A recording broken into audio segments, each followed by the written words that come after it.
logic? Logic is the study of the principles and methods that distinguishes between a valid and an invalid argument.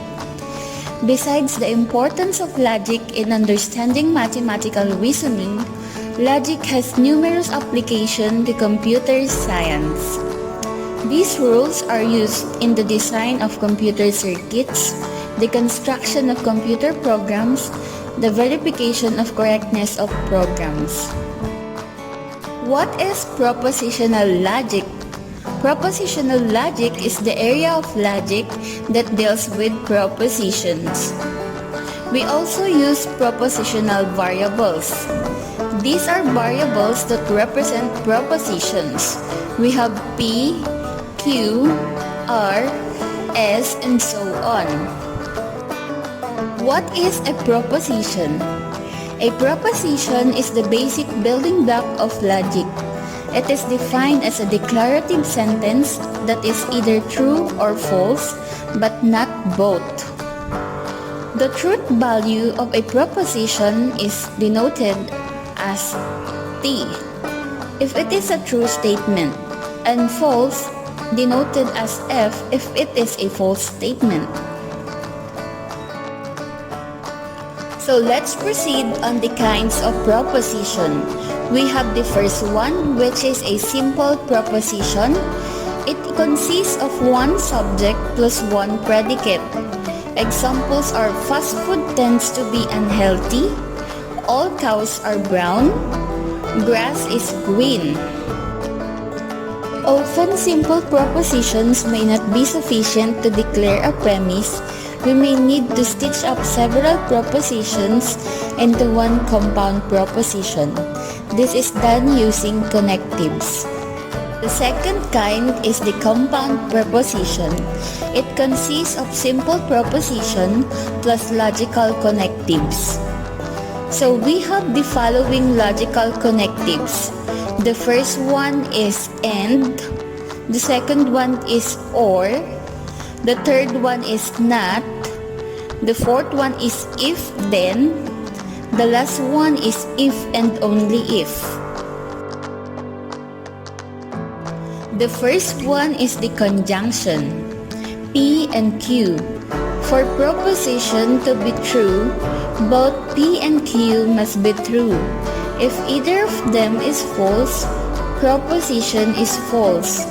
So we have here two propositions. Shelly loves discrete math is true.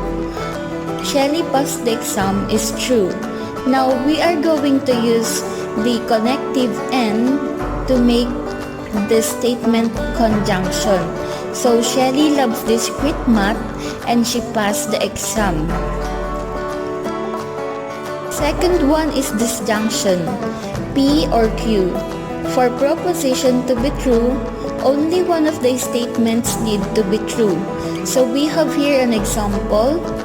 Joseph studied last night. He went to see a concert. Now we are going to use the connective or to make this statement disjunction. So it will become Joseph studied last night or he went to see a concert. Third one is negation, not P.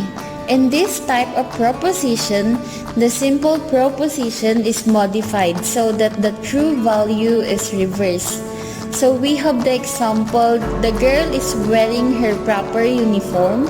We will negate it. It will become the girl is not wearing her proper uniform. The fourth one is conditional proposition. If P, then Q. In this proposition, the first part is identified as the antecedent, the second part as the consequent. For this statement to be true, the condition expressed for the truth of Q must not be compromised. The only case when this happens is when P is true and Q is false. Here is an example. If it will rain, I'll bring umbrella. We will convert it as conditional proposition. If it will rain, then I'll bring umbrella. The fifth one is by conditional proposition. P if and only if Q. It is true whenever the given proposition have the same truth values. So we have here an example. P, I will make my assignment. Q, I understand the lesson. We use the logical connective if and only if. It will become, I will make my assignment if and only if I understand the lesson.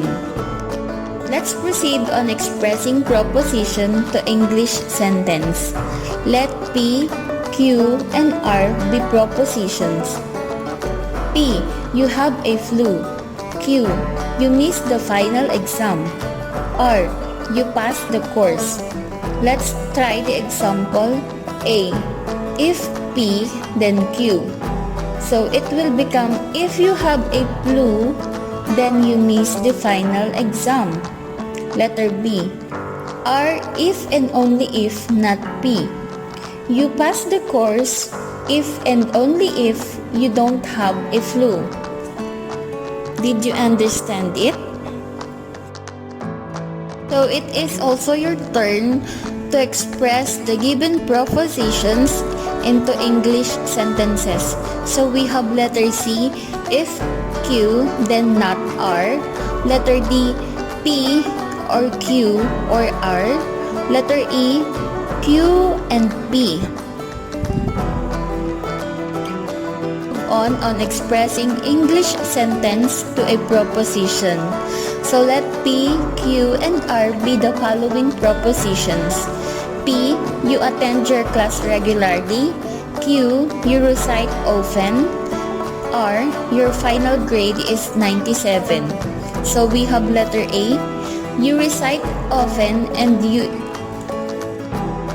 try to express the English sentences into proposition also. So we have letter C, you get a final grade of 97 if and only if you attend your class regularly. Letter D, you don't recite often or you will not get a final grade, which is 97. Thank you for watching and hope you have learned a lot. See you in our next lesson. Goodbye.